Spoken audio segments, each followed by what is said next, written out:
audio jungle.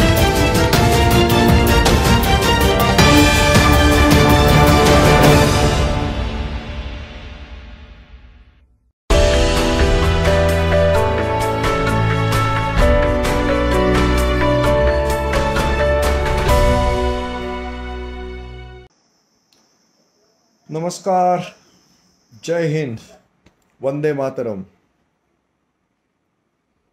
Corona महामारीचा काळ, त्यात आम्ही ज्या ज्या ठिकाणी अन्याय होतो आहे त्या त्या ठिकाणी तत्परतेने पोहोचत जनतेवर म्हणजेच पर्यायाने रुग्णांवर अन्याय होऊ नये म्हणून सातत्यानं काम करतोय. हे काम करत असताना बऱ्याचदा आम्ही आवेशात पण येतो आणि आवेशामध्ये अनेकदा तारस्वरात आमच्याकडनं आमचं म्हणणं मांडलं जातं. तर आज पहिल्यांदाच मी थोडंसं संतुलित, संयमाने आणि मृदू आवाजामध्ये तुमच्याशी संवाद साधण्याचा प्रयत्न करणार आहे. मी जे प्रश्न चर्चेला घेतो ते सगळे दाहकच असतात म्हणूनच मी लाईव्ह येतो, याच्यामध्ये शंका असण्याचं काही कारण नाही. पण प्रत्येक दाहक प्रश्न हा त्वेषानेच मांडला पाहिजे, आवेशात येऊनच मांडला पाहिजे हे काही जरुरी नाही. आमचे मुकुंद काका दीक्षित आणि वासंती काकी दीक्षित मला सातत्यानं गेल्या 5-1 महिन्यापासून मला नियंत्रणात आणतायत. त्यांना हे सुद्धा पटतं की मी जनसामान्यांची भाषा, त्यांच्या मनातली भाषा ती माझी असल्यामुळे ती जास्त परिणामकारक आहे. हे जरी मान्य केलं तरी त्याच भाषेचा वापर करत आवेशात न येता संयमाने तुम्ही आपला प्रश्न मांडू शकले पाहिजेत. तर आता लसीकरणाचा प्रश्न नाशिक शहरात अतिशय उग्र स्वरूप धारण करतोय. तर इथल्या लसीकरणाचे प्रणेते, प्रमुख, भीष्माचार्य, परमपूज्य जे आहेत त्यांचं नाव आहे कैलास जाधव आणि त्यांचं पद आहे नाशिक महानगरपालिकेचे आयुक्त. तर या लोकांकडनं काही गोष्टी सुमोटो केल्या गेल्या पाहिजेत आणि त्यांनी 12 महिने 18 काळ रात्रंदिवस 24 तास रक्ताचं पाणी करत, हाडाची काढ करत कामं केली पाहिजेत.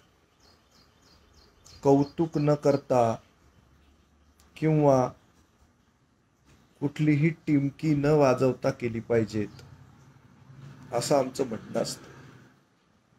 कारण जया अंगी मोठेपण तया यातना कठीण. आता ही समाजसेवा करत असताना आम्हाला जे मोठेपण समाज देतो तर त्याच्या मागे यातनाही खूप मोठ्या देत असतो समाज. तर त्या सहन करण्याची आम्ही तयारी केल्यामुळे आम्ही हे काम करत आहोत. तद्वतच या IAS IPS अधिकाऱ्यांनी सुद्धा कुठलीही सबब न सांगता, कुठल्याही गोष्टीचं भांडवल न करता आपल्या खुर्चीला ज्या जबाबदाऱ्या आहेत, जी कर्तव्य आहेत ती पार पाडणं गरजेचं असतं. आता लसीकरण हे साधारण 3 महिन्यापासून सुरू आहे किंवा 4 महिन्यापासून सुरू आहे. पण त्या संदर्भामधली सुसूत्रता आजही येत नाही आहे. त्याच्यामागे कारणं सांगायला सगळ्यांकडे खूप मोठी यादी जरूर आहे, पण ती यादी कशी कमी होईल किंवा ती यादीच कशी तयार करण्याची वेळच येणार नाही असे मात्र प्रयत्न होताना दिसत नाहीत. आणि खरं तर मला हे उपहासात्मक बोलायचं होतं की असे आयुक्त, इतके जबरदस्त आयुक्त आम्ही नशीबवान आहोत आम्हाला मिळाले, असा टोमणाच मारायचा होता मला खरा. पण मी सरळच बोलून गेलो. एकही लसीकरण केंद्र असं नाही की त्याच्यावर तुम्ही काही वादविवाद झाले नाही. न्याय्य पद्धतीनं जो नागरिक रांगेत उभा आहे त्याला लस मिळाली. राजकीय पित्ते जे आहेत, राजकारण्याचे जे पित्ते आहेत, टगे आहेत, चमचे आहेत, लुभरे आहेत, हे आपली 4-4 माणसं घुसवतायत मध्ये. आणि ती 4-4 माणसं जी आहेत ती इतर चांगल्या रांगेतल्या माणसांचा अधिकार मारतायत, त्याच्यावर नियंत्रण येत नाहीये.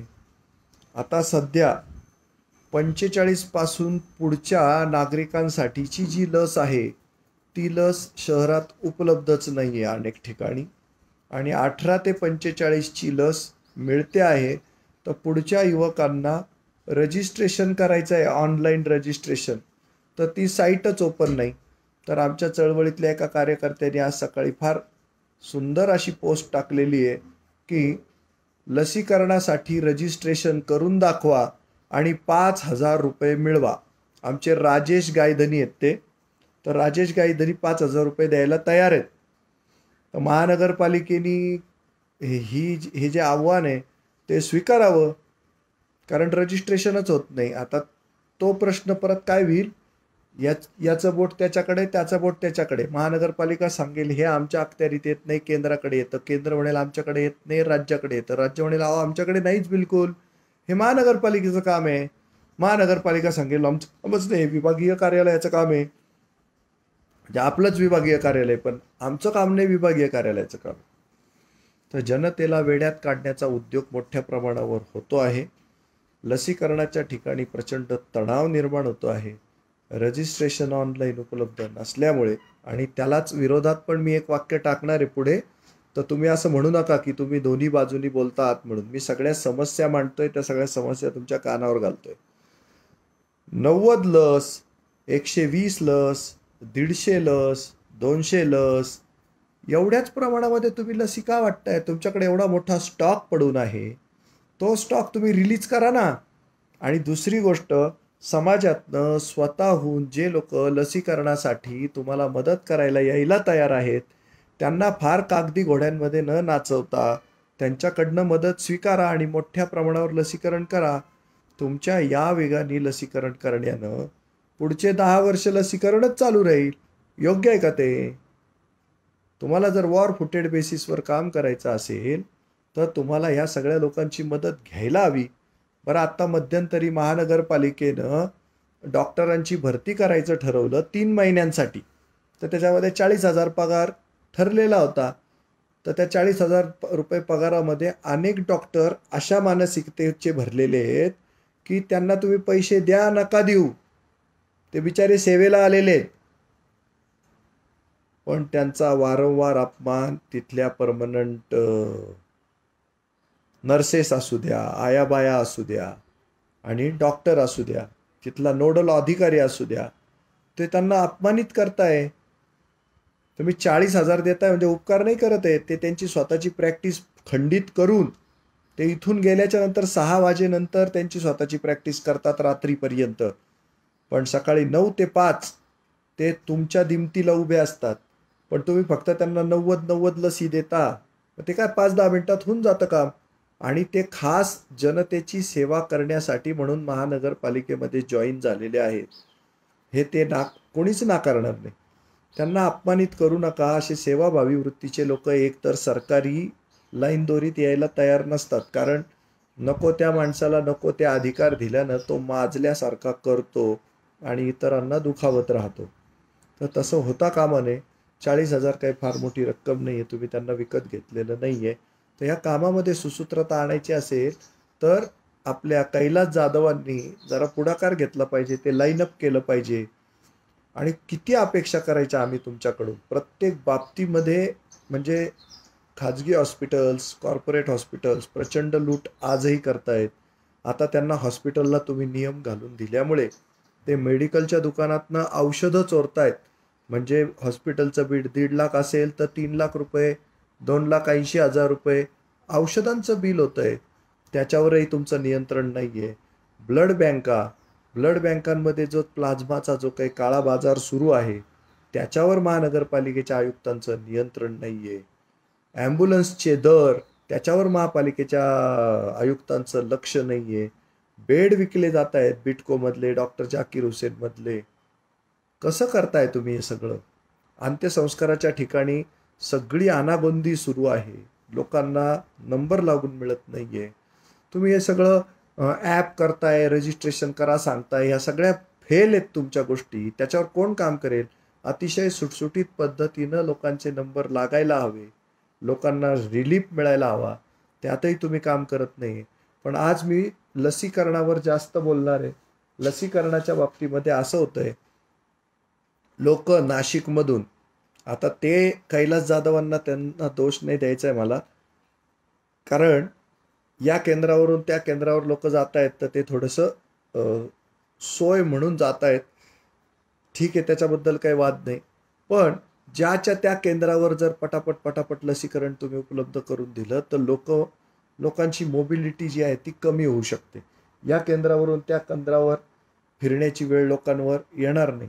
आणि काय होतंय, तुम्ही रजिस्ट्रेशन ती साईट बंद असल्यामुळे किंवा 2-4 मिनिटासाठीच उघडत असल्यामुळे एकेका केंद्रावर एकेका वेळेला 500-500, 700-700, 800-800 लोक जमतायत. तिथूनच मोठ्या प्रमाणावर कोरोनाचा प्रसार होत नसेल असं खात्रीनं कोणी सांगू शकतं का? कारण सोशल डिस्टन्सिंग करायला सांगणारे तुम्हीच सगळे लोक आहात. तर मग तिथं सोशल डिस्टन्सिंग कोणत्याही पद्धतीनं मेंटेन होत नाही आहे आणि तुम्हाला बोलायला नाकही नाही आहे. त्याचं कारण असं आहे, त्या लोकांना लसीकरण केंद्रावर तुम्हीच बोलवलेलं आहे. तर मग लोक जमत आहेत. तर आता लोकांना तुम्ही हे पण सांगत नाही आहेत की किती लस आलेली आहे, किती लोकांनी इथे थांबा, रांगेतली माणसं मोजा, रांगेतली माणसं मोजून लसींची संख्या सांगून तिथे ताबडतोबीने अनाऊन्समेंट करा. बरं, या सगळ्या गोष्टींना लागतात पैसे, पण तुम्ही ते टक्केवाऱ्यांमध्ये भागीदाऱ्यांमध्ये पैसे खाऊन खाऊन माझ्या महानगरपालिकेची तिजोरी सगळी खडखडाट करून टाकलेली आहे. त्याच्यामुळे तुम्ही सगळे भिकारी अवस्थेमध्ये आहात. अडचणीचं ठरतंय ते सगळं. तर आमचा पैसा राजांना तुम्हाला सांभाळायला दिलेला आहे, फक्त चोरायला नाही दिलेला. घरं भरू नका, माड्या गाड्या खूप काही काही करत असतायत हे सगळे लोक. तर ते बंद होणं गरजेचं आहे. तर तिथे पहिला स्पीकर द्या प्रत्येक लसीकरण केंद्रावर, सकाळी उद्घोषणा करा. आणि 100 लसी पुरेशा नाही, प्रत्येक केंद्रावर किमान 1000 लस पोहोचली पाहिजे. सगळ्या आजी माजी नर्सेसना आणि डॉक्टर्सना, रिटायर्ड झालेल्यांना तुम्ही आवाहन केलं पाहिजे. आणि त्यांची भरतीची जी प्रोसेस आहे ती सुटसुटीत कशी होईल, आणि तुमच्याकडे कोणी लस दिली त्या डॉक्टरचं नाव, त्याचं ते तुम्ही सगळं रेकॉर्ड ठेवा. म्हणजे त्या लसीमधून दुष्परिणाम होईल वगैरे असे काही त्या रिस्क आहेत, त्याच्यासाठी जे काही करायचं आहे ते भराभर करा. कामाचा वेग वाढवा. आता सध्या घड्याळाच्या काट्याप्रमाणे काम करण्याचे दिवस संपले. आम्ही साधे समाजसेवी ज्यांना पगार मिळत नाही, जे स्वतःच्या घरचं सगळं खर्च करून समाजामध्ये फिरतायत, रिस्क घेतायत. आता याच्यामध्ये बघा, मिलिंद चिंदडे यांची लगेच पोस्ट आहे, कमेंट आहे, जितेंद्र स्वतःची काळजी घेणे. तर लोक माझ्याविषयी इतकी चिंता करतायत. तर आमचं हे म्हणणं आहे की आम्ही कुठल्याही पगार पाणी न घेता स्वतःच्या पदरचे पैसे खर्च करून जर 15-15 तास आम्ही काम करू शकतो फुकटमध्ये, आणि आत्ता तुम्ही ते 40,000वर भरलेले डॉक्टरसुद्धा 10-10 तास काम करण्याची त्यांची तयारी आहे. तुम्ही आजी माजी लोकांना सुद्धा बोलवा, ते सुद्धा 10-10, 15-15 तास काम करायला तयार आहेत. तर तुम्हाला अडचण काय आहे? तर तुमची इच्छाशक्ती जी आहे ना ती कमी पडते. घड्याळाच्या काट्याप्रमाणे काम अधिकाऱ्यांनी करू नये आणि कर्मचाऱ्यांनी करू नये. खूप काम केल्याने, मी खरंच सांगतो तुम्हाला, खूप काम केल्याने तुम्ही सगळे लोक सुदृढ व्हाल. मी स्वतः टणटणीत का बरं आहे, म्हणजे एवढ्या सगळ्या लाटा चालू आहेत माझं, नंतर उद्या आडवा पडू शकतो, त्याच्याबद्दल वाद नाही. पण तुम्ही बघाल मला मी फ्रेश दिसतोय का नाही, तर मला काम केल्यानं समाधान मिळतं. घरनं लाता पडतात, नातेवाईकांच्या लाता पडतात, मित्रांच्या लाता पडतात, पण त्या प्रेमाच्या लाथा असतात. कारण मनामध्ये त्यांच्या हेच असतं की तू जे करतोय ते चांगलं करतोय, फक्त काळजी घे. तर हे काम केल्याने, दिल्याने आपल्यामध्ये पॉझिटिव्ह हॉर्मोन्स डेव्हलप होऊन आपली प्रकृती ठणठणीत राहते. तर हा नियम मला एकट्यालाच लागू नाही आहे. महानगरपालिकेचे जेही कर्मचारी असतील, अधिकारी असतील, लोकप्रतिनिधी असतील, तर ते ओळखीचा, माझा, ह्याचा, त्याचा असं करून लोकांना लस देऊ नका. जे लोक तुमच्या डोळ्यासमोर रांगेत उभे आहे त्या लोकांना पहिला न्याय द्या. 7 वाजेपासून तुम्ही लोकांना बोलवून ठेवता, 1 वाजता तुम्हाला लस किती आली ते कळतं, आणि नंतर तुम्ही 5 वाजेपर्यंत ती लस देत राहता. लोक काय खायला प्यायला इंतजाम करून येत नाही घरनं. बरं, सध्या तुम्ही ते 45 असून पुढे या लोकांना ज्या वेळेला बोलवता, तर त्या तदनुषंगानं तुम्ही काही नियोजन नको का करायला? तर ते नियोजन नसतं सगळं, आणि खूप मोठ्या प्रमाणावर प्रॉब्लेम निर्माण झालेले आहेत, होत आहेत. तर ते होऊ नये म्हणून तुम्हाला काळजी घेणं गरजेचं आहे. थोडासा ग्रामीण भागातला एक मुद्दा सांगतो तुम्हाला की सातपूरला कल्याण जिल्ह्यातल्या ग्रामीण भागातनं लोक येत आहेत आणि लस घेत आहेत. हर्सूल भागातही कल्याणमधले लोक येत आहेत आणि लस घेत आहेत. तर ह्याचं नियोजन कोणाकडे आहे? आता जे लोक मला बघतायत, आता या क्षणाला 44 लोक बघतायत, तर ग्रामीण भागातलं जे लसीकरण आहे हर्सूलमधलं, तर तिथं बाहेरचे लोक खूप मोठ्या प्रमाणावर येऊन लस घेऊन जात आहेत. तर त्या संदर्भामध्ये तसं होऊ नये म्हणून आणि नाशिक शहरातनंही लोक हर्सूलला जात आहेत आणि तिथे लस घेत आहेत. तर त्याच्यावर नियंत्रण येण्यासाठी जिल्हा परिषदेच्या सगळ्या संबंधित अधिकाऱ्यांनी काम करणं खूप गरजेचं आहे. तसं होताना दिसत नाही आहे. नंतर या लसीकरणाच्या संदर्भामध्ये जे काही बोर्ड्स लावतायत तुम्ही, ते ताबडतोबीनं मोठ्या अक्षरातले फ्रंटला बोर्ड लावण्याची तजवीज करा. जे जे वेळोवेळी बदल होत आहेत तसे फटाफट बदल करा. रविवारच्या दिवशी लसीकरण बंद हा अजब आणि गजब निर्णय आमचे परमपूज्य महानगरपालिकेचे आयुक्तच घेऊ शकतात. कसा घेऊ शकतात मलाच माहीत नाही. मला कळतच नाही आहे रविवारी का लसीकरणाला सुट्टी देताय तुम्ही. उलट लसीकरणाला त्या दिवशी अजून जास्त जोमानं तुम्ही चालवलं पाहिजे. आणि त्या दिवशी जर तुम्ही 100 लस देत असाल तर 1000 लस दिली पाहिजे. 1000 देत असाल तर 5000 लस दिली पाहिजे. आणि तुमच्या ह्या घाणेरड्या वागण्यामुळं जे मोफतमध्ये काम करायला तुमच्याबरोबर तयार आहेत ना, तुमच्या या सरकारी मानसिकतेमुळं लोक तुम्हाला नाकारतात आणि येत नाही. खूप लोक आहेत मनापासून काम करायची इच्छा आहे देश बांधवांसाठी, त्यांना लवकर रस्त्यावर उतरायचं आहे, त्यांना लवकर लसीकरणाची जी कला त्यांना अवगत आहे ती देशासाठी देश बांधवांसाठी वापरायची आहे. पण तुमची वृत्तीच इतकी नालायक आहे की त्या वृत्तीमुळे लोक तुमच्या जवळ येत नाहीत. तुम्ही काम करण्याचे कामसू वृत्तीचे त्यांना दिसत नाही. तुम्ही त्यांना ॲप्रिसिएशन नावाचा प्रकार कधी देत नाही, म्हणूनही लोक तुमच्याकडे येत नाही. तर त्या लोकांचा वापर करा. आता जे जे मुद्दे काढले त्याच्यावर एकदा एक नजर फिरवतो.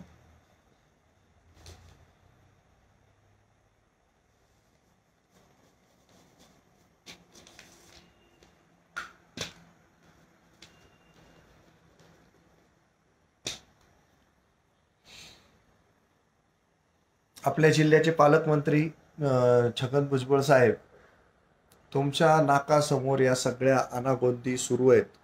रेमडेसिविर मोठ्या प्रमाणावर काळा बाजारात मिळतं. टॉसिलिझुमॅब मोठ्या प्रमाणावर काळा बाजारात मिळतंय. नंतर आता ह्या उपचार घेतल्यानंतरचे जे साईड इफेक्ट्स आहेत ते बऱ्याच लोकांमध्ये यायला लागलेले फंगल इन्फेक्शन होऊन डोळे काढण्याची, जबड्यापर्यंत दात काढून बाजूला ठेवण्याची अशी दुष्परिणाम व्हायला लागलेले आहेत. तर त्याच्या संदर्भातले जे इंजेक्शन्स आहेत, 60 इंजेक्शन्स द्यावे लागत आहेत.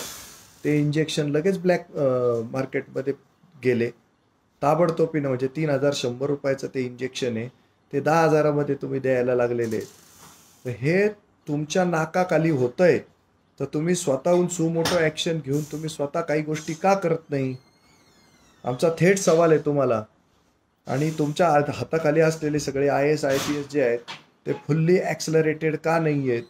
आणि सगळ्या जनतेचं म्हणणं आहे, प्रत्येक पक्षाच्या राजकारण्याच्या नेत्याच्या बांडगुळांनी, बगलबच्च्यांनी, त्यांच्या जवळ असलेल्या टग्यांनी हे सगळं ब्लॅक मार्केट काबीज केलेलं आहे.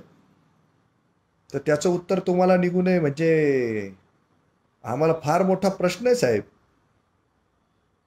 बघा तुम्हाला तुमच्याविषयी कमेंट कशा पडतायत, दनादन. खूप वाईट बोलतायत लोक तुमच्याविषयी. त्याचा कोण विचार करणार? मला ते बोलता येत नाही. बोलता येतं, मनात असतं, पण मी बोलू शकत नाही. मला दीक्षित काकांनी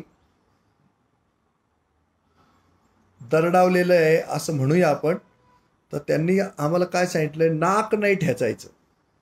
समजून सांगा, माणसं बदलली पाहिजेत. कारण आपल्याला सुद्धा संधी मिळाली तर आपण भ्रष्टाचार करण्याची शक्यता आहे. आपल्याला संधी मिळाली तर आपल्यापेक्षा खालच्या माणसाचं शोषण आपण करण्यासाठी सिद्ध होतो. गरीब माणूस पण संधी मिळताच श्रीमंतांचं शोषण करतात. हे सगळं लक्षात घ्या. हे जात्याचा दांडा आहे. तो आज माझ्यावर तर उद्या तुझ्यावर तर परवा त्याच्यावर असा फिरत असतो. त्यामुळं मी हे आजचं जे माझं तुमच्याशी संवाद साधणं आहे ते अतिशय संतुलित स्वरूपातलं चांगल्या भाषेतलं करण्याचा माझा निर्णय आहे. आणि त्याची परिणामकारकता किती आहे काय आहे ते मला माहिती नाही आहे. तुम्ही सगळ्यांनी त्या संदर्भात पण माझ्याशी बोला. आणि जो माणूस जसा असतो तसा असतो, त्यांनी स्वतःला असं फार म्हणजे चेहऱ्यावर त्यांनी मुखवटा चढून जर काही बोललं तर त्याची परिणामकारकता कमी होते असं माझ्या मनात आहेच.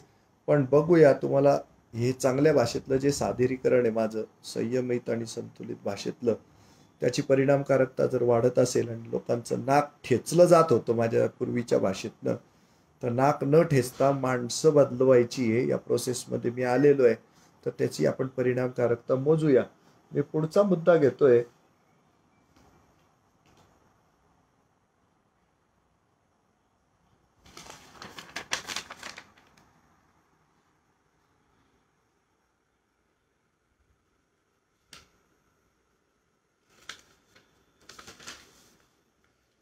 मोठ्या प्रमाणावर ज्यावेळेला लसीकरण होण्यास सुरुवात होईल ना, हजार हजार लसी ज्या वेळेला पोहोचतील, ती अपेक्षाच आहे आमची, यायलाच पाहिजे ते.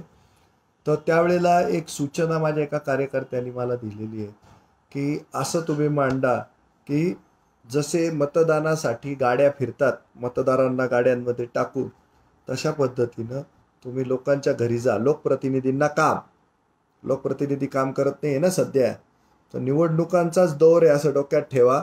आणि सगळ्या नागरिकांना लसीकरण केंद्रावर आळीपाळीनं घेऊन या, जेणेकरून केंद्रावर गर्दी होणार नाही याची काळजी घेत हजार हजार लसी कशा दिल्या जातील. कारण या वेगाने 95 लसी आल्या, 55 लसी आल्या, 110 आल्या, असे जे आकडे आम्ही ऐकतोय, तर त्या वेगाने तर मला वाटतं 10, 15, 20 वर्षानंतर मला वाटतं लसीकरण होईल. नंतर हे जे काही लसीकरणामधले जे गोंधळ सुरू आहेत ते अगदी मोदी शहांपासून सगळ्यांनीच त्याच्यावर विचार करणं गरजेचं आहे की मोठ्या वेगानं त्या लसी तुम्ही खरेदी करायला पाहिजे आणि उपलब्ध करून द्यायला पाहिजे. त्या कंपन्या मागतायत पैसे आणि सरकार काही पैसे देत नाही आहेत असं उघडं पडलंय तुमचं पितळ. आणि मला सत्तेतल्या आणि सत्तेच्या बाहेरच्या विरोधकांना, ज्यांच्या हातात ते सत्तेचं ते कोलीत आहे, त्यांनी हे लक्षात ठेवा, जनतेला या सामाजिक माध्यमांमुळे डोळे आलेले आहेत, चांगले चांगले कान आलेले आहेत, चांगलं तोंड आलंय, चांगलं नाक आलंय, चांगले हातपाय आलेले आहेत, सगळे नवीन अवयव मिळालेले आहेत लोकांना या सोशल मीडियाच्या माध्यमातून. त्यामुळे तुमचं अंत्यस्थ काय लफडे चाललेले असतात ना, अंतस्थ, ते सगळे लफडे लोकांना कळतात, लोकांना माहिती असतं. आणि संधी मिळताच ते त्यांचं मत व्यक्त करण्यासाठी कुठल्या तरी पोस्टवर जाऊन संबंधित ते आपलं मत व्यक्त करत असतात, आपल्या मनातलं विष ओकत असतात. त्यामुळं आता राजकारण्यांनी थोडंसं सावधच राहा. आणि लोकांचा राग अगदी टिपेला पोहोचलेला आहे याची जाणीव तुम्हाला होऊच द्या. आणि काय पैसे भरलेले नाही म्हणून जर लस मिळत नसेल तर नाशिक महानगरपालिकेने सध्या एफड्या मोडाव्यात. खरंच गरजेचं आहे. एफड्या मोडून तुम्ही आता हे लसीकरण करून घेतलं पाहिजे, अत्यंत गरजेचं आहे. हे माझं विधान तुम्हाला खूप बेजबाबदार जरी वाटत असलं तरी माणसं जगले पाहिजे. माणसं जगले तर पुन्हा एफड्या होतील. माणसंच मेले तर त्या एफड्यांना काही काडी लावायची का, हा आमचा थेट प्रश्न आहे. आणि 18 ते 45 वयोगटातले जे जे केंद्र आहेत त्या केंद्रांवर तुम्ही रजिस्ट्रेशनची सोय उपलब्ध करा, तिथली लसींची संख्या वाढवा. कारण हे स्मार्ट मुलं जे आहेत ना 18 ते 45 मधले, ते एकदम स्मार्ट आहेत, ते फटाफट फटाफट सगळ्या गोष्टी करून घेऊ शकतात. म्हणजे लसीकरणाचा वेग ताबडतोबीनं वाढूच शकतो. त्याच्यामध्ये अडचण असण्याचं काही कारण अजिबातच नाही आहे. लसीकरण हा मुद्दा खरं त्याच्यावर मला बोलायची वेळच यायला नको होती. इतकं सुंदर सुटसुटीत सुसूत्र पद्धतीनं नियोजन होणं गरजेचं होतं, पण ते काही झालं नाही. मला त्याच्यावर पुन्हा बोलावंच लागलं. आता जनता किती चिडलेली आहे मी हे त्यांच्या सगळ्या कमेंट्सवरनं मी तुम्हाला सांगणारच आहे. शेवटाला मी कमेंट्स वाचतोच आहे.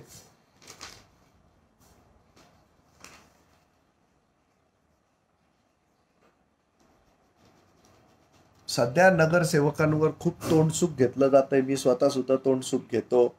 आणि हे नगरसेवक नुसते धडाधड धडाधड सोशल मीडियावर मेसेज पाठवतात आपल्या सगळ्या मतदारांना आणि म्हणतात तुम्ही लस घ्यायला या, तुम्ही लस घ्यायला या. पण लस उपलब्ध करून घेण्यासाठी काय करता येते? 122+5 127 127 जणांनी हिशोब द्या आम्हाला जरा. त्या राजीव गांधी भवन समोर या आणि तुमचं स्वतःचं पब्लिक ऑडिट तुम्ही करा. आहे का हिंमत तुमच्यामध्ये? तर तुमच्यामध्ये ती हिंमत राहिलेली नाही. तुम्ही तुमचं ऑडिट केलं पाहिजे, ते गरजेचं आहे. आणि हे लसीकरण झपाट्यानं होण्यासाठी तुमच्यातली जी गुंडागर्दी आहे, तुमच्यातली जी भाईगिरी आहे, तुमच्यातली जी अण्णागिरी आहे, तुमच्यातली जी तात्यागिरी आहे, तुमच्यातली ती मामागिरी आहे, तुमच्यातली जी ताईगिरी आहे, तुमच्यातली जी अक्कागिरी आहे, ती तिथं वापरा. समाज हितार्थ, लोकहितार्थ, जनहितार्थ ती वापरणं गरजेची आहे. मग तुमची गुंडागर्दी आम्हाला शक्यतो आवडेल. अर्थात गुंडागर्दीचं समर्थन नाहीच नाही, पण चांगल्या कामासाठी एक वेळ गुंडागर्दी झाली तर माझ्यासारखा माणूस सुद्धा ते मान्य करू शकतो. पण लगेच पुढच्या वेळेला ती बंद करा बरं का बाबांनो. नाही तर तुम्ही रेकॉर्डिंग करून ठेवाल आणि माझ्या थोबड्यावर मारत. असं नको. दुसरं दुर्दैवाची बाब अशी आहे, ज्यांची एक एक लस घेऊन झाली त्यांचे 28 दिवस केव्हाच ओलांडून गेलेले आहेत. त्यांना तुम्ही दुसरी लस देतच नाहीये. त्याचं काय करणार आहात? का बरं त्यांचे 28 दिवस ओलांडूनही तुम्ही त्यांना लस देऊ शकत नाहीये? त्याचं काहीच नियोजन तुमच्याकडे नाहीये.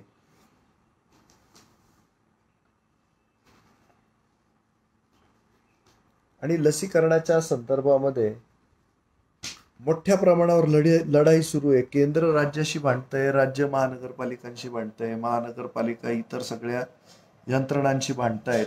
तर ह्या भांडाभांडीमध्ये आमची जनसामान्यांची मोठ्या प्रमाणावर ससेवलपट होते. आमचं मोठ्या प्रमाणावर नुकसान होतंय.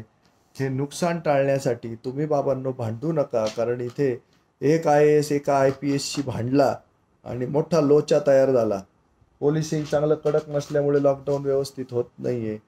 ते जिल्हाधिकारी पोलीस आयुक्तांशी भांडतात, पोलीस आयुक्त जिल्हाधिकाऱ्यांशी भांडतात, हे सगळे मिळून विभागीय आयुक्ताशी भांडतात, विभागीय आयुक्त आणि सगळे मिळून पालकमंत्र्याशी भांडतात, सगळे आमदार मिळून एकमेकाशी भांडतात, सगळे आमदार मिळून पालकमंत्र्याशी भांडतात, पालकमंत्री या सगळ्या आमदारांशी भांडतो. भांड्या नका करू राजांनो, कामं दाखवा तुम्ही. आम्ही म्हणतो ना, I want result, we want result. तर तुमचा रिझल्ट मिळत नाहीये.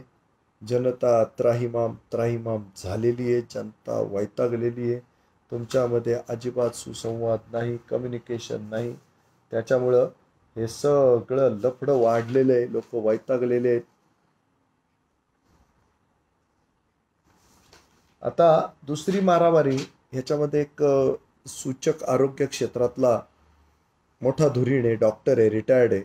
त्यांचं असं म्हणणं आहे की ज्या लोकांना या रजिस्ट्रेशनच्या सर्टिफिकेटची गरज आहे त्या लोकांसाठी वेगवेगळी केंद्र नाशिकमध्ये 10 किंवा 15 तयार करा, जिथं सर्टिफिकेट मिळतं. लस घेतली याचं सर्टिफिकेट. ज्यांना आंतरराष्ट्रीय स्तरावर प्रवास करायचा आहे, ज्यांना सरकारी कामासाठी या लस दाखवण्याची गरज आहे, अशा ठिकाणी जिथं जिथं लोक एकत्र येतात तिथं ही लस घेतल्याचं प्रमाणपत्र दाखवून तुम्हाला प्रवेश मिळणार असेल, अशा लोकांसाठी प्रमाणपत्रासहित लसीकरण केंद्र ही वेगळ्या पद्धतीनं तयार करा. आणि ज्यांना प्रमाणपत्राची आवश्यकता नसणार आहे अशा लोकांना खुल्या पद्धतीनं मोठ्या प्रमाणावर लसीकरण करून घ्या. आणि तुमचं हे कागदी घोडं नाचवणं बंद करा.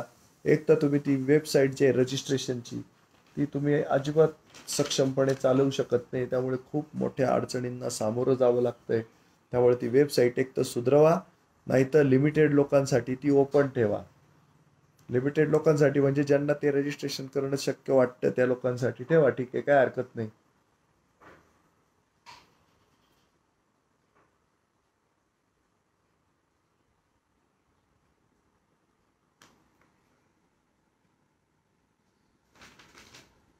सध्या एक सिरियस गोष्ट लक्षात येते आहे की नगरसेवक लोक आणि त्यांचे पंटर हे लसीकरणाचं केंद्र जे आहे ते हायजॅक करून घेत आहेत. आणि ते हायजॅक केल्यामुळं ते स्वतः काका काकूंना चला चला चला तुम्हाला लस करून आणतो आणि एक उपकाराचा बोजा त्या नागरिकांच्या डोक्यावर ते ठेवतायत. तर तुम्ही बाबांनो तिथून हटून जा. अशा हटून जा याचा अर्थ लगेच तुम्ही म्हणाल हटून जा म्हणजे आम्ही निघून चालला, असं नाही चालणार बाबांनो. काम करा पण तुम्ही वशिल्यानं कोणाला नका नेऊ पुढे. वशिल्याने जर कराल ना तुम्ही केंद्र हायजॅक करून, ते अजिबात चालणार नाही. तिथं टगेगिरी करू नका. लोकांना रांगेत उभं राहणं समजतं. फक्त रांग तोडून जाणारा जो टग्या असेल तो तुमच्या हातानं बाजूला काढा. ते गरजेचं आहे. तुम्ही झुंडीच्या झुंडी येतात आणि केंद्राच्या केंद्र हायजॅक करतात. त्याच्यानी कर्मचाऱ्यांची त्रेधा तिरपीट होते. डॉक्टर दबावाखाली येतात. ते भानगड होता कामा नये. आणि त्याच्यावर आपल्या परमपूज्य 1008 कैलास जाधव साहेबांचं नियंत्रण नाही. कैलास जाधव साहेब लय वैतागलेलो मी तुमच्यावर. नाही दिसत रिझल्ट तुमचा काही. त्याच्यामुळेच मला तुम्हाला सारखं सारखं बोलावं लागतंय. तर ते तुम्ही नाही करत आहे, नाही करत आहे, नाही करत आहे. हे मी सरळ भाषेमध्ये सांगतोय, वैतागून सांगतोय, उद्विग्न होऊन सांगतोय.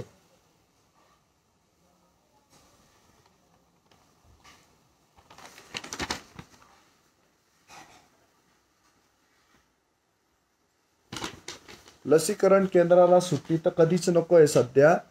पण त्याचे शिफ्टमध्ये लसीकरण होतं का? 8-8 तासाच्या शिफ्ट करा. 2च कर्मचारी ठेवा नाईटला. आणि नाईटमध्ये पण हा कार्यक्रम चालेल का याचा विचार करा. आणि हे करण्यासाठी समाजातून बरेच लोक व्हॉलेंटरीली काम करायला तयार आहेत. फक्त ते सर्वार्थानं सर्व बाजूनं शक्तीपणाला लावून दिवसभर लसीकरण चालायला पाहिजे 24 तास.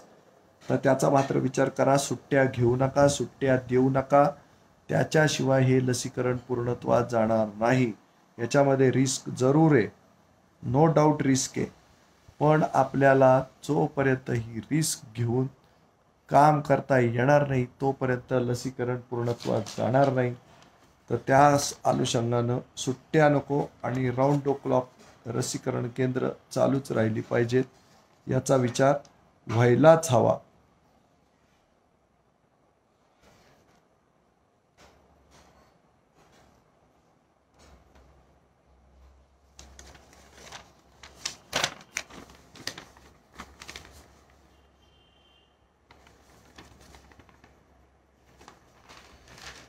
याचं बेसिक रिझन आता मी केंद्रावर थोडासा घसरणार आहे की ज्या वेळेला हे सिद्ध झालं की भारतातच सगळ्यात जास्त लस उत्पादन होऊ शकतं, तर मग आपण ते उत्पादन का करू शकत नाही आहोत.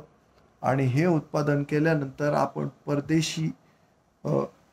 परदेशामध्ये ती लस का पाठवली असेल. अर्थात सुरुवातीला लोकांचा हिच्याकडे बघण्याचा दृष्टिकोन उदासीन होता, हे मान्य करायला हवं. पण जरी उदासीन होता सगळ्यांचं, पण तुम्ही त्याच्याबद्दल जाहिराती, अवेअरनेस, रेडिओवरनं, टी व्हीवरनं जर अवेअरनेस वाढवला असता, लोकांना विश्वास दिला असता, जे जे लोक दगावले ते लसीमुळे दगावले आहेत किंवा नाही आहे, अशा केसेसचं लोकांच्या पब्लिक फोरमवर, पब्लिक डोमेनमध्ये ट्रान्सपरंट जर त्या केसेसचे जर अनुभव जे आहेत, खरी कारणं जी आहेत ती जर जनतेला सांगितली असती तर नक्कीच विश्वासार्हता वाढली असती आणि लोक लसीकरणाकडे वळले असते. मग तुम्हाला ते परदेशात पाठवण्याची गरज पडली नसती. याचाही विचार व्हायला पाहिजे. या संदर्भामध्ये जे लोक मला पाहतायत, ऐकतायत, त्या लोकांनी स्वतःचे वशिले, स्वतःची वट वापरून, जे राजकारणी ज्यांच्या कानामध्ये मळ झालेला आहे तो आवाज त्या कानांमध्ये घाला आणि लसीकरणातली बोंबाबोंब, वशिलेबाजी, जिथं तिथं वशिला, माणसं जाळायला सुद्धा वशिला, माणसं जन्माला घालायला वशिला, त्यांना पोसायला वशिला, लसीकरणात वशिला, लसीकरण 2 मध्ये वशिला. काय चाललंय बाबांनो? प्रत्येक ठिकाणी ब्लॅक ब्लॅक ब्लॅक ब्लॅक. नका, बिलकुल नका. पाया पडून हात जोडून तुम्हाला विनंती आहे, ज्याचं काम ज्यानी त्यांनी जरूर करायला पाहिजे, फ्रंटला राहून करायला पाहिजे, पूर्ण इच्छाशक्तीनं करायला पाहिजे. आणि जे लोक करत नसतील त्यांच्या तक्रारी केल्या पाहिजेत. आणि हे होत नाही म्हणून असं वारंवार लाईव्ह येऊन तुम्हाला मला बोलावं लागतंय, टोचावं लागतंय, आठवण करून द्यावी लागते, जागरूक करावं लागतंय. म्हणजे माझ्यासारख्या माणसाला तुम्ही काम करा म्हणून सांगावं लागतंय आणि लोकांना लस घ्या म्हणून सांगा. पण आता लस घ्या म्हणून कोणाला सांगावं लागत नाही. लोक पुरते घाबरलेले आहेत. व्हॉट्सॲप युनिव्हर्सिटीमधून जे चाललेलं होतं की या लसी विक्री करण्याचं षडयंत्र आहे, ड्रग्स लॉबीचा हा घोटाळा आहे वगैरे वगैरे, सगळे गोष्टी जरी बरोबर चूक काय असतील त्या असतील, पण आज जर काळाची गरज झालेली असेल तर आणि याचा सगळा विचार करून लस मोठ्या प्रमाणावर उपलब्ध करून द्याच. आणि आत्ता मी जे काही थोडंसं वादातलं वाक्य येते तर ते वाद कशाने टळू शकतात किंवा संशय कशाने दूर होऊ शकतात, तर कम्युनिकेशन स्किल हा सूर्य हा जयद्रथ असं दाखवत असताना कम्युनिकेट करा जनतेला, लोकांच्या डोक्यातनं गैरसमज दूर करून द्या आणि त्या संदर्भातल्या तुम्ही टेप तयार करा आणि लोकांपर्यंत पोहोचवा. स्वतः मुख्य म्हणजे विश्वासपात्र व्हा. तुमच्या हालचाली ज्या आहेत ना टॉप टू बॉटम सगळ्या संशयास्पद वाटतात आम्हाला. म्हणून सरकारी नियंत्रणातल्या कुठल्याही गोष्टीवर जनसामान्यांचा पटकन विश्वास बसत नाही. पण आज भारतीयांची अडचण अशी आहे, इकडे आड आणि तिकडे वीर, आई जीव घालीना आणि बाप भीक मागू द्यायना, अशा परिस्थितीत जनता आहे. सरकारीकरणातल्या सगळ्या सोयीसुविधा घ्याव्या तर तिथलं सगळं घाण वातावरण, सगळ्या कपाळावर आठ्या पडलेल्या कर्मचारी वर्गाची रेलचेल, त्यामुळे लोक वैतागतात. खाजगीकरणाकडे जावं, खाजगीतनं आरोग्य सुविधा मिळवायला जावं तर मेलेले लोक सुद्धा कापून टाकलेले, मेलेल्या लोकांच्या टाळूवरचं लोणी खाण्याचे प्रकार घडलेत, मेलेल्या मृतांच्या अंगावरचं सोनं नाणं चोरण्यापर्यंत सगळ्यांची मजल गेलेली आहे. तर या सगळ्या गोष्टी होऊ नये म्हणून काम व्हायला पाहिजे. ज्याला ज्याला संधी मिळते तो तो लुटत असतो, समाजाचं शोषण करत असतो. हे सांगताना मला अत्यंत त्रास होतोय. जे लोक शिकलेले आहेत त्यांनी कृपया संधी मिळताच कोणाचंही आपल्यापेक्षा वीक माणसाचं शोषण करणं बंद करा. या शोषणातच ब्लॅक मार्केटिंगचे प्रकार उघडकीस आलेले आहेत, तर ते शोषण बंद होणं गरजेचं आहे. हे शोषण जोपर्यंत बंद होत नाही तोपर्यंत आपण स्वतःला माणूस म्हणण्याच्या पात्रतेचे नाही राहिलोय. आणि खरंच मी स्वतःला म्हणतोय आणि तुम्हाला सगळ्यांनाही सांगतोय, आपलं काय चुकतंय, तर आपण माणूस बनू शकत नाहीये, माणूस बनून राहू शकत नाहीये. तर कृपया माणूस बना, माणूस बना, माणूस बना. संधीचं सोनं लगेच करून घेऊ नका. लगेच नाही बाबा, संधीचं सोनं करूच नका. संधी म्हणजे कोणती? संधी साधूपणाची मानसिकता असलेल्या माणसाला जी काही संधी दिसते तर त्यांनी संधीचा फायदा घेत लोकांना लुटू नका. मी विनवितो हात जोडून, वाट वाकडी धरू नका. विवा शिरवाडकरांना वंदन. तर लोकांना मी आज खूप विनम्रतेनं, संतुलित, संयमित, विवेकी भाषेमध्ये सगळ्यांना संबोधण्याचा प्रयत्न केलेला आहे. बघू त्याची परिणामकारकता काय होते आहे. दीक्षित काका मला माफ करा, आजच्या निवेदनामध्ये ज्या काही 2-4 चुका झाल्या असतील त्याच्याबद्दल मी तुमची अगोदरच माफी मागतो. तरी तुम्ही ह्या निवेदनाची चिकित्सा करा. लोकांना ह्या सगळ्या गोष्टी करण्यामागे उद्देश काय, सांगण्यामागे उद्देश काय, की लोकांना चांगल्या पद्धतीनं सांगून बदलवा.